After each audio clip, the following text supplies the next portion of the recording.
Good afternoon, everybody, or good morning, wherever you are.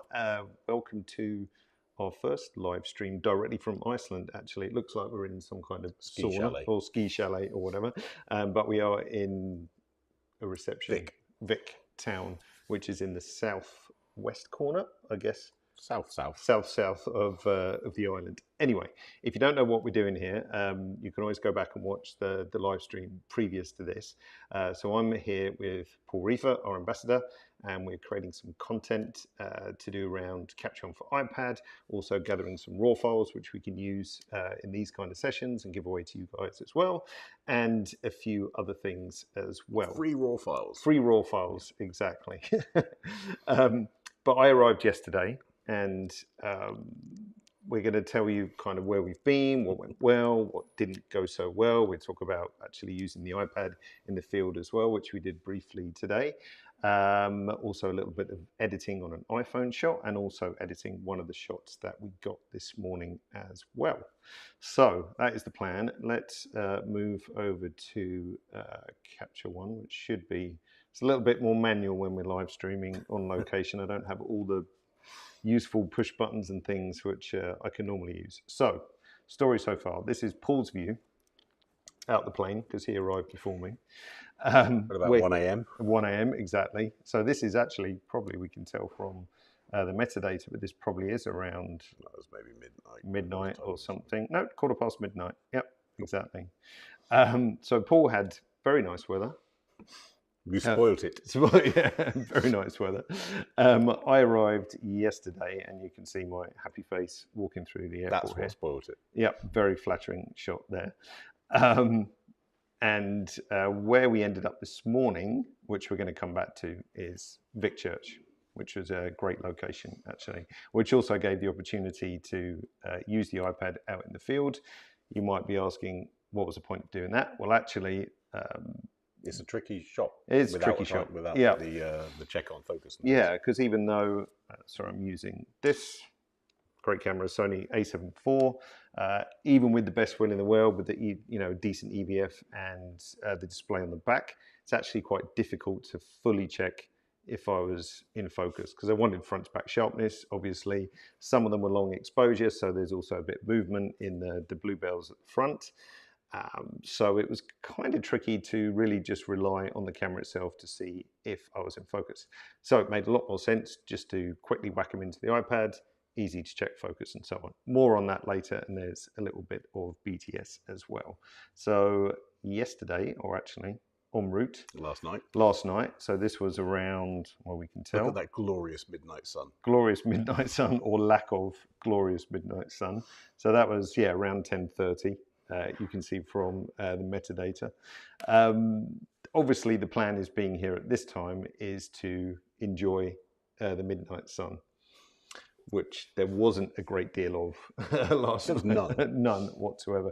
Quite heavy cloud cover, hoping there was a few gaps and so on, but there wasn't really. And this was, what, an hour's drive, I think, to this destination. Yeah. To a canyon which we can't pronounce. It's in the title of this video. But fantastic place. So we've got just an iPhone snap here, so you can roughly see what we were trying to...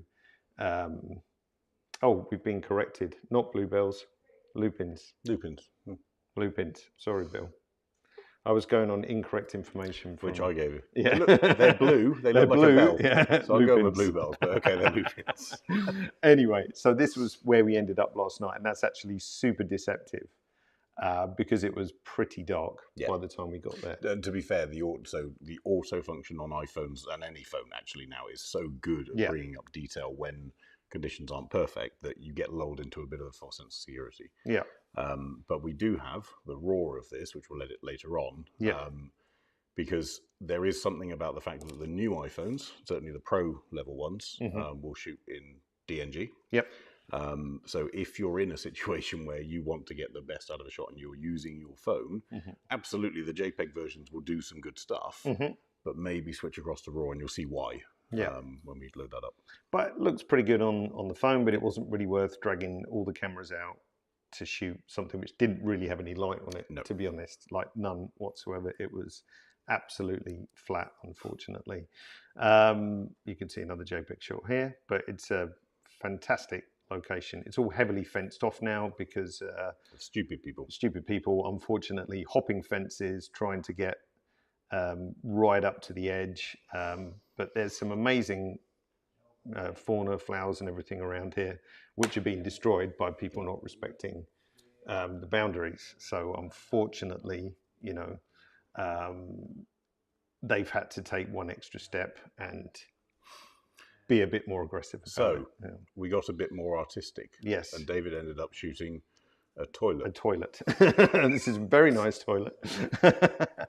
I mean, it's... As far as roadside toilets go, that's an epic facility. Yeah, exactly. But it is a toilet. And yeah. that is David shooting that at about 1 o'clock this morning. 1 o'clock in the morning, just to say that we actually took a picture of something. But to be honest, this is the view from the toilet, which isn't too bad. Stegosaurus rock, as we've named it. And here is the aforementioned toilet shot. So not going to win any prizes, but at least we could come away and say that we did something. Good for keystoning. Good for keystoning, yeah, exactly. You can auto keystone that nice and easily.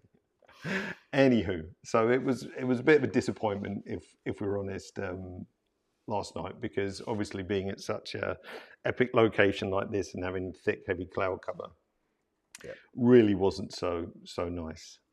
But that's the reason why you're here for more than one day. Yeah, exactly. Because like any trip like this, we can't control the weather. Yeah. But we're still here today. We're still here tomorrow. There's a couple of other locations that we want to go to as well. Casting your minds back to the first live stream, if you remember us discussing, if you haven't seen it, go back and watch it, about the various different weather apps and so on, keeping a beady eye on those to basically try to see which location tonight has the better weather opportunities. Yep. So which might be a waterfall, might be we're either going to go that way or that way. That way or that way, east or west. But fingers crossed, this one comes good, because this is a great place to shoot, and they've built a like a big steel... An anti-lemming viewing platform. An anti-lemming viewing platform, exactly. And I actually did have a shot of it, I would think. I can't remember. Oh, there we go. There's me standing on anti-lemming platform. But it juts out over the canyon. It gives you a fantastic view, so it's great. Yeah. Cool. Right then. So what's next? Shall we edit this? Yes. Yeah. Well, I think that is a version. That was the version edited. So, and actually, to give some context, if you compare that DNG, and just putting it on the screen, to just moving the window, the JPEG, not that one, the previous one. This one. So, if you look at the HDR work the actual raw DNG, HDR work that the built-in camera is doing when we look at those shots, the DNG is as close as raw as we believe we can get out of the phone, because it is the raw mode.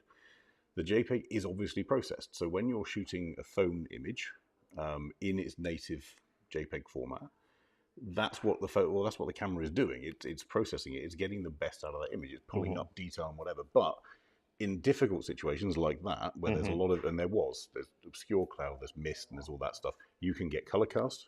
You can get issues with seeing through depth and so on. Yeah, because this looks well and truly overly processed by now, really, doesn't it? Yeah. Compared to the raw. Now, the problem is the raw is too dark. Yeah. There's not enough information for us to see. It's not interesting enough. So that's the point of processing it. But by shooting it in raw, you're in a place where we're starting off from something pure. And then you can edit from there, rather than starting off with something processed and trying to rescue. That's the difference. So, pretty simple edit, this one. I mean, it's never going to be a prize-winning picture, but we can easily... Could be. Better than your toilet. It's better than the toilet, definitely. But even just pulling out, actually opening the shadows a little bit, adding a small amount of clarity, and also bumping up the saturation. And actually, we could use dehaze on there too, thinking about it. Yeah, just probably to a little bit clear there. some of the layers. Just a small amount around that. It's actually made a big improvement if we turn on before and after. And actually, the keen-eyed amongst you might be wondering what's going on up here with the tool tabs. If you have been watching our social media, then you would have seen a little hint towards a change of the tool tabs. This should have been a test. If you didn't know what that was, why? Why? Because it's been advertised. Yeah, it's been advertised, yeah. And the reason why we've made a point of talking about it before launch is just also to set you up for success, essentially, because certainly what we have discovered, and that's more our fault than anyone else's, that people have not necessarily discovered the fact that you can customize. And I saw a couple of comments after this was mentioned. Oh, but you've changed my workflow. It's like, no, we've changed the default, and the default is, after all, only a default. And we hope that everyone would discover customization. And what that default hasn't changed for 8 years, maybe more. Apart from adding styles. Yeah, I think that a few things have changed, and we've decided on. Let me just go to the actual default, and a few things have changed as like what's in the tool tab, what's opened, what's collapsed. So the default's evolved over a few years, but it hasn't massively changed in that respect. And some of the feedback we got from new customers and also existing customers that also the design of the tool tabs is not necessarily super logical or super obvious at what it is, because you have to somehow figure out what the icon means. So adding just some simple text underneath helps to give some recognition towards what they are, and they're also a little larger and so on. Now we could say, okay, this follows some kind of logical flow, but everyone's logic is slightly different. So the point is to make it more accessible and a little bit more obvious and so on. But this is only, as we said, the default. And what we've also added to kind of give you a nod towards customization is the ability to save your workspace, and also the fact that you can go to a compact mode as well. So if you have more tool tabs, generally we see that people have anything from 6 to 7 tool tabs. I think the most we discovered was 13, which was kind of a large amount of tool tabs. But average 6 to 7 or something like that, and generally even less. So what we've done is put these 5 tool tabs. The icon design also matches the iPad. So if you're moving from iPad to Capture One, then you're not going to have to visually recognize a whole different set of graphical cues and so on. So now those two match. Now, if you don't like this organization, of course, there's nothing to stop you customizing and also changing. So as I said, there's 3 little dots here to the side. So if you prefer compact icons, you can hit that. And then they become roughly the same size as the old ones. And if someone's got their existing version 21 or 20 that they've carried through, they can revert back to that. Yep, and you'll see here, if you go to Windows Workspace, you'll actually see you've got a backup from your previous installed version of Capture One. So it will be there anyway. So even if you get presented with the new workspace, just look in the workspace window and then you'll be able to revert back. So no big deal. And then of course, there's nothing to stop you customizing, and this is what I've built so far. So I've just rearranged things a little. I've gone to compact mode because I'm comfortable with what these mean, and especially for a laptop view, which is a little bit less real estate, space constrained, then it makes sense to just squeeze that area down a bit. On my larger monitor back at home, then actually I'm fine with the full size tabs. So you can make different workspaces for different kinds of things that you're trying to achieve, whether you're on a laptop or desktop or whatever. So you're not limited to that. So please don't think that, okay, we've messed up your workflow. You can go back exactly to how it was before, with the difference being that the icons look a bit different. And don't forget, you can completely recreate it as well. They look nicer. They look nicer, definitely. It's much more modern. Bit of local knowledge I just saw pop up. Yeah, Leroy. I just saw that. Yeah, it might be good weather to go to this area. Maybe Scatterfell, at least I can say that, and Vesterhorn. Yeah. Potential. So Skafterfell so we are looking at a region that goes all the way across to Skafterfell and then all the way back to Seljalandsfoss, somewhere in there. The issue at the moment that we have is that the Highland Road, so for those that want to know, the 208 road that is the one that can go up through the island, is still closed north of the unpronounceable crater. Yes. So we actually did check this last night. So we get to the crater and there is a road closed across there. It is closed. We checked it this morning. It's still closed. So we can't get further north to where I'd like to be as an alternative. Yeah. So we're going to have to go either east or west. And actually the weather's looking okay. Yeah. Certainly west, maybe east tonight, but if not, then tomorrow. That's the whole plan. Cool. Great. So today was actually a lot more successful. Shall I roll VT? Well, it wasn't, because I thought they were bluebells. Oh yeah, not lupins. Yeah. Okay, video. So we've got a little bit of VT of what we got up to today. I mean, obviously it's staying daylight pretty much 24/7. But there's a really nice church up on the hill surrounded by lupins, not bluebells. And we decided to go up there. So we've just got 15 seconds of video. Me and you frolicking through lupins, not bluebells.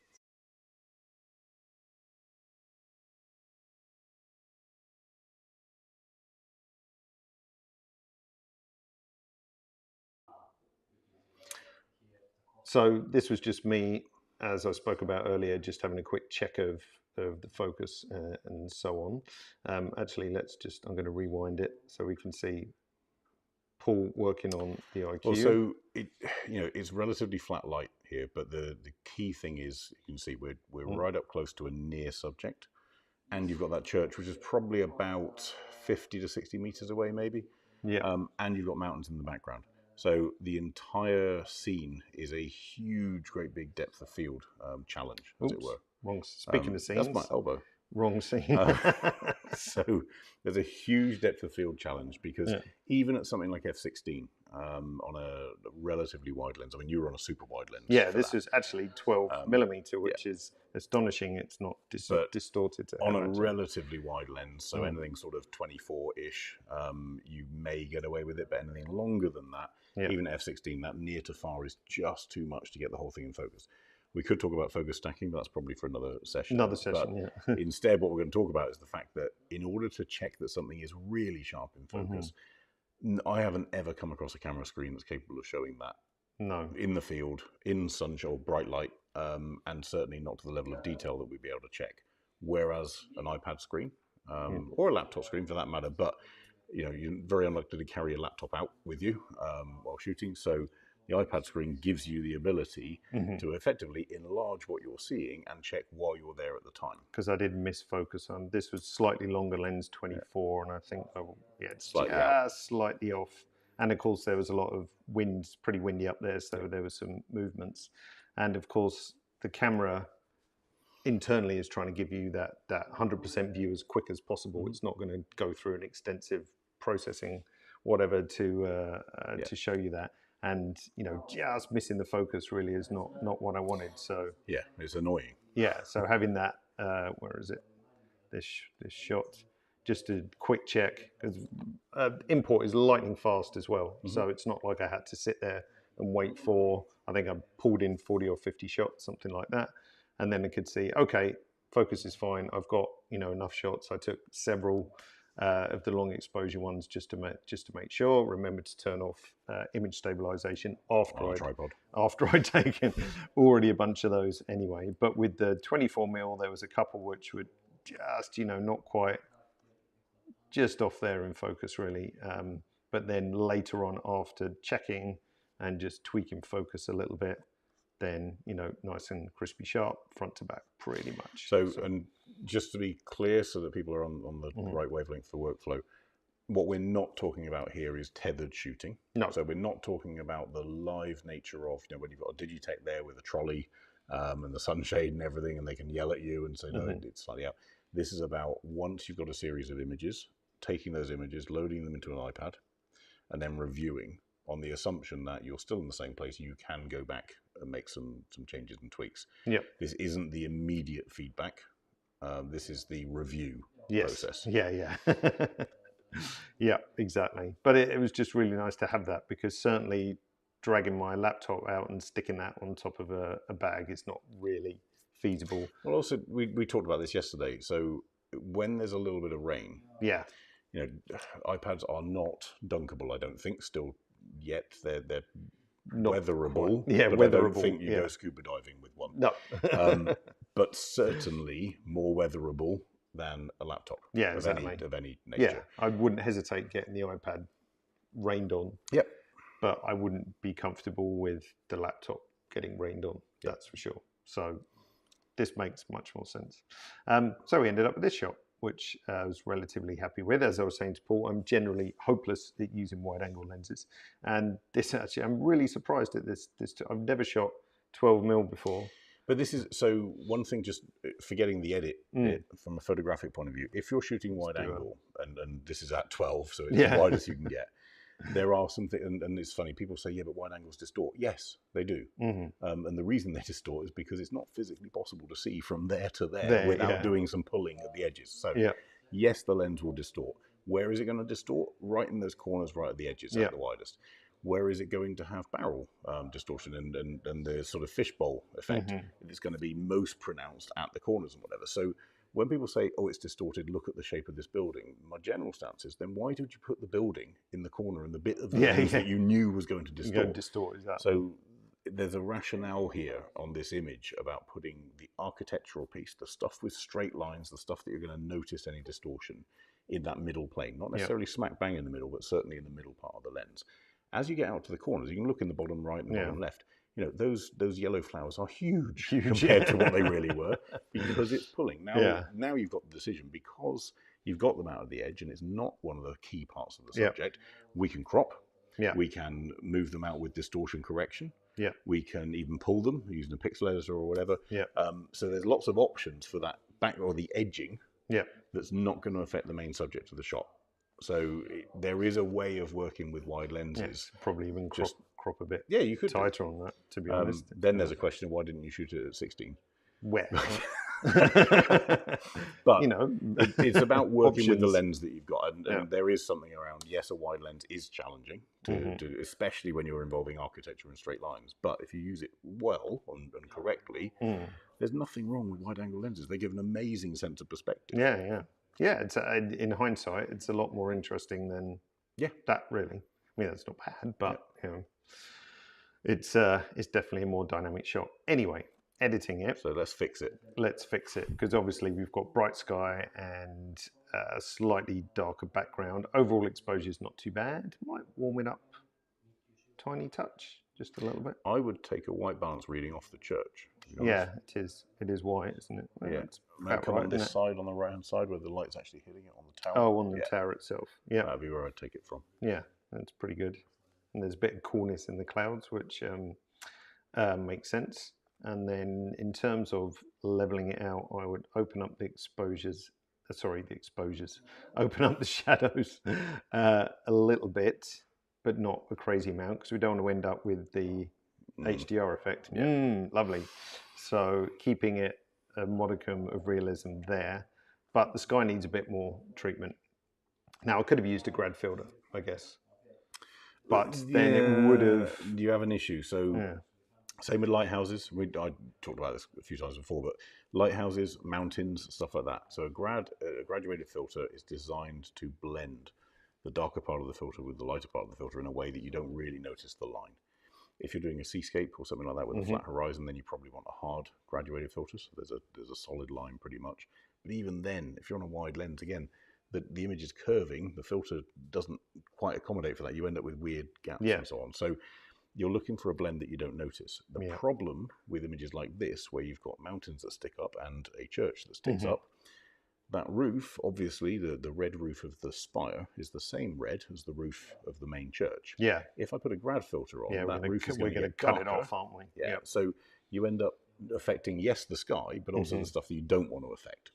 So there is no filter in the world that is the shape of that mountain. No, then a little spike. You don't get me wrong. There are companies that will make them. I know them. They'll charge you a little bit for doing it, but they can. If you've got a specific place you want to go to, they will and make you can give them the profile, they'll give you the profile. Jeez. But wow, that's going a bit too far, because you don't need to. Because you've got tools in Capture One. So you used to have the advanced mask, well, you still do, advanced masking with auto mask and so on.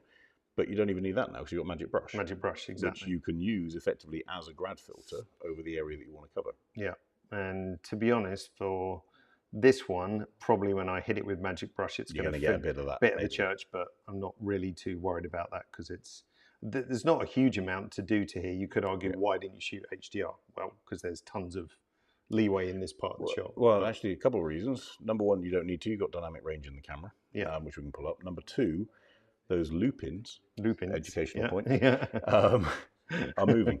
Yes. So between your frames, you're going to get a mismatch of where they are. Big mismatch. And people get very upset about ghosts in HDR. Yeah, you're going to be full of them. So, choose your subject wisely when it comes to HDR. So let's grab the Magic Brush, right click, and let's pull that tolerance down a bit because we only really want the brighter bits. Now, another game-changing feature for me is this, because now if I, when you want to work with the Magic Brush, you really need your mask to be visible. So first you can see where you're drawing, and secondly, so you can see the end result. But there was no way to know if your mask was on or not unless you went into this menu. Now, if you display the mask, and this is in the current beta version, which will come out, whoops, microphone falling off, which will come out in the near future-ish. But one of the features now, you'll see if I press M on my keyboard to hide and show the mask, it then shows me if my mask is on or off. You mean I don't have to draw a mask anymore to find out if I've got my mask on? Exactly. Which, it's a silly thing, and personally I wish it had been there from the start. But now it is. That's the main thing. So I'm just going to squiggle on the sky here and see what happens. Yeah, we get a church. Fill in that little bit. Do we want that? Brian's just said, wouldn't it be great if we had we need a magic eraser on Capture One for these situations? Oh, I did sample entire photo. Don't want that. Let's. So I had sample entire photo one, which would mean it would pick up everything in that tone. So in case there's any brighter bits down here. So if we just fill in those little gaps, do I want this bit? Yeah, why not?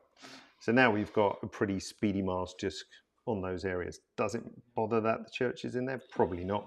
I could take it out if I wanted to. If you're going to use clarity, I wouldn't worry about it. No.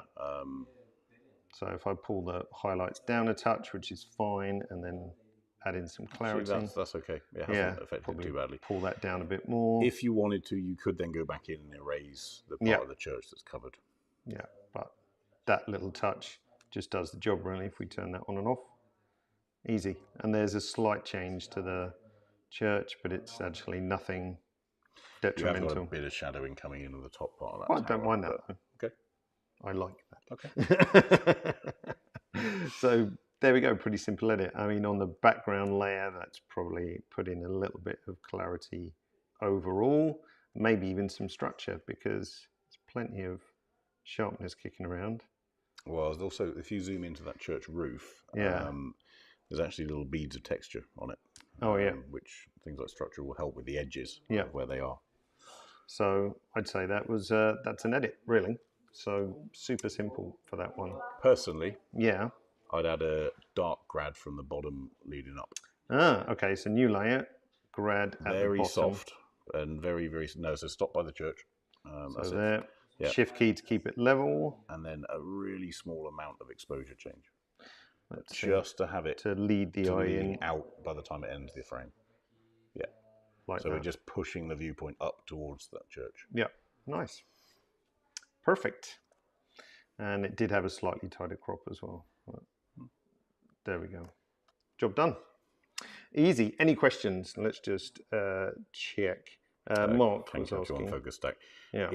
It can through plugins. So it cannot itself, but it can through plugins. One of them, so there are other ones, obviously, but the one that most people tend to lean towards is Helicon Focus, which has an integration into Capture One. So what happens is you can do your raw edit or your base edits. You choose the images that you want with their different depths of field, with their different focus points. You can round trip through Helicon. So you go out to Helicon. Helicon will do the stacking. You can edit just like you could do in the normal desktop Helicon app. So you can choose which plate you want to take certain data from if it gets it wrong. When you go to save it, it will save it back into Capture One, but as a TIFF at the moment. I think there's... Yeah, it's a TIFF. It doesn't...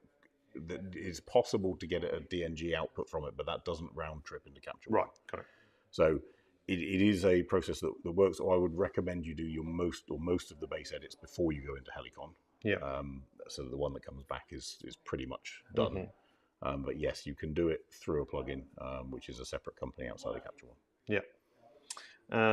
Alex, just a note on the iPad. I hope that tethering is a priority. Yep, we've said quite a few times that that's on the roadmap. It's the first thing that we will attend to as well. I'm not going to say when exactly, because there's a few different factors, but it's definitely high on the priority list, as is lots of other things as well. So apparently Sony displays are not very good in in bright sunlight. But to be honest, if that's your experience, Alex, on a Sony camera, you're not alone with any other camera. Yeah. Most camera displays, unfortunately, are nowhere near as good as the quality of the image that the camera itself can exactly. capture. And to be honest, I don't use the display on the back of the camera. I use the EVF. Yeah. And whilst you can almost think that you've got it sharp front to back, as I said, it's doing a quick, fast process. Well, effectively, you're viewing the JPEG. Yeah, you're viewing the JPEG. So it just wasn't. I wasn't confident that it was sharp front to back. So just having that extra tool to do that is great. Brian noticed we're looking a little tired. Yeah, why is that? There are a few reasons. Number one, apparently, despite for 6 months of the year not having too much darkness, they haven't found curtains that fit. Yes, in most places, Iceland. Oh, here is it a bit sleep deprived? Yeah. Yes, it's fine. It's only a week. And what's this one? Oh, Brian, we need a magic eraser for these situations. Yes, we do. Yes, we do. Funny you should say that. Anyway, maybe more on that on another session. And Alex says, I envy you guys for nice locations and images. Maybe you can catch an aurora. Definitely not for a few months. It's happening. You just couldn't see it. There is aurora going on at the poles most of the time, actually, throughout the year. But it's unfortunately not possible to see when there's light. No. And despite even the storm last night, there's still light around. So you're not going to get it. Again, this shot is, if we go back to iPhones, I mean, that's really deceptive, that shot. I mean, it was dark when you took that, really. So yes, we could have shot it with a long exposure, but to be honest, I don't think it would have been a super interesting shot. We'll do better. We'll do better. Yeah. So fingers crossed for the weather. You deserve better. So Livestream 1 done. We are back on, I don't think it's tomorrow. Day after tomorrow. Day after tomorrow. So hopefully we'll be able to get some good stuff from that canyon. If not, we've got a few other location choices that we can do as well. It'd be nice to get the drone up in the air as well. It would. Sorry, we are on tomorrow. Yeah. Oh, we're on tomorrow. There we go. So we are on tomorrow. See you tomorrow. But if you want to check the schedule, if you just go to Capture One Pro on YouTube, don't forget to subscribe as well, because that way you get a notification when we go live. Yeah. But if you head to that page, you can see all the lives are already queued up. They do have a description of that day's location, which is, of course, subject to change, as in today's was. But that's what we're going for in terms of scheduling. I think tomorrow we should do some pano stuff. Pano stuff, yeah. Let's stitch some panos. I thought about it today, but this was kind of pretty wide as it was. Yeah. So yeah, let's stitch some panos. Nice. Great. Thanks to you as well, Leroy. If you don't know Leroy, he shot some of our campaign images for Capture One 22. So nice to see you, Leroy, as well, and good to be in your hometown too. So see you tomorrow. Yeah, I would say. Cool. Enjoy, everybody. As I said, don't forget to subscribe, and we'll see you back on live tomorrow. Oh, we didn't do this now, or do you want to do this tomorrow? I think we'd do that tomorrow. Just I need to build up. Tomorrow you can watch David eat some dried haddock from a 1,000-year-old recipe. Yeah, the taste test. Local snacks. Right. Thanks again, everybody, and hope to see you tomorrow. Have a good one. Take care. Bye now.